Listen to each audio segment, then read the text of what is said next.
Bienvenue à tous dans cette nouvelle vidéo. Alors aujourd'hui je vais vous présenter comment installer Composer sous Windows. Alors, la première chose à faire, c'est d'aller voir si sur votre système Composer ne serait pas déjà installé. Donc pour cela vous tapez Composer. Si la commande n'est pas reconnue, c'est que vous n'avez pas Composer. Donc il y a un site qui permet de récupérer Composer, c'est getcomposer.org. Vous allez dans la rubrique Download, puis vous cherchez le Windows Installer, vous le récupérez, puis vous l'exécutez. Alors une fois que vous l'exécutez, vous allez arriver sur cette fenêtre. Pas besoin d'installer le menu.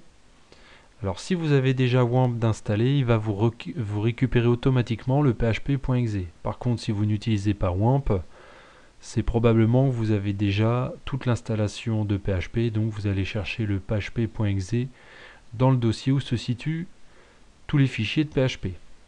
Donc ensuite on va cliquer sur suivant et à l'installation logiquement vous devrez avoir une erreur. Si ce n'est pas le cas, tant mieux. Alors l'erreur la plus courante, c'est The OpenSSL extension is missing.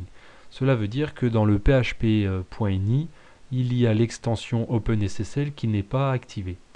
Alors ce qu'il va falloir faire, c'est d'aller ouvrir dans WAMP bin. Il va falloir récupérer le php.ini. Donc moi il est bien dans le dossier PHP de WAMP. J'édite php.ini dans votre éditeur. Et puis le php.ini ressemble à ça.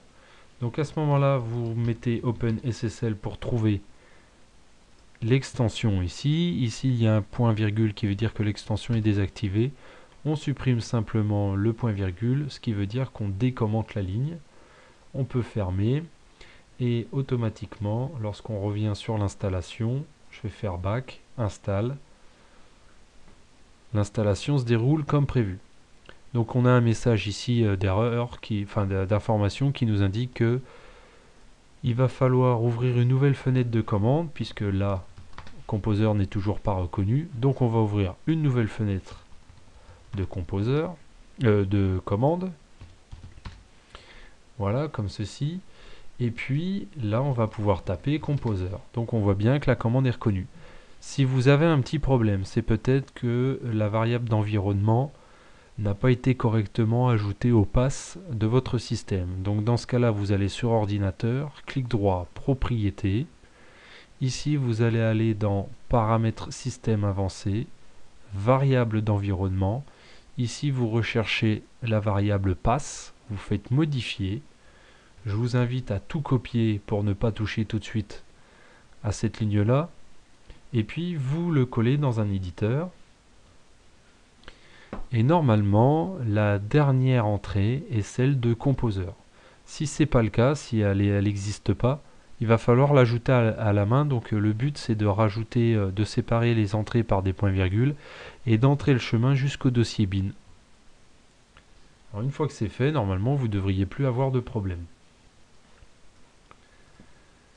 Donc maintenant, nous allons voir comment mettre à jour Composer. Alors pour mettre à jour Composer, il faut se placer dans le dossier qui contient le fichier composer.phar.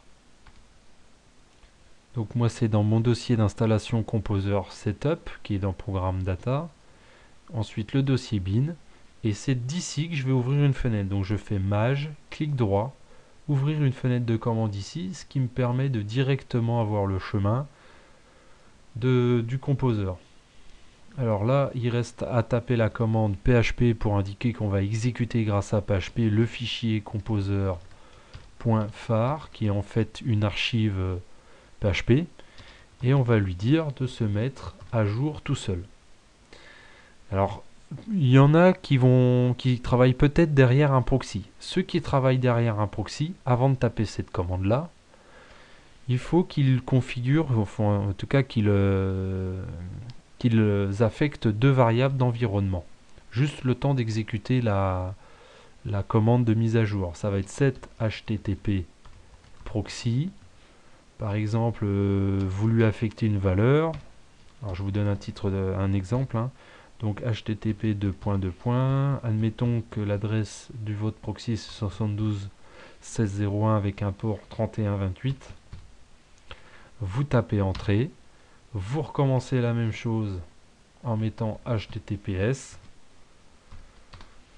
Vous pouvez aussi contrôler la valeur de vos variables de cette façon. Vous voyez. Donc si vous n'êtes pas derrière un proxy, ça ne sert à rien de faire ça. Donc une fois que ces variables sont configurées, là vous allez pouvoir retaper votre commande, donc qui est php composer.var, donc self update. Donc ici il m'a dit que j'ai une version déjà à jour, donc il n'y a pas besoin, il n'y a rien à faire. Par contre si c'est pas le cas, il va se charger de faire la mise à jour tout seul. Voilà, donc nous avons vu comment installer et mettre à jour Composer dans un environnement Windows.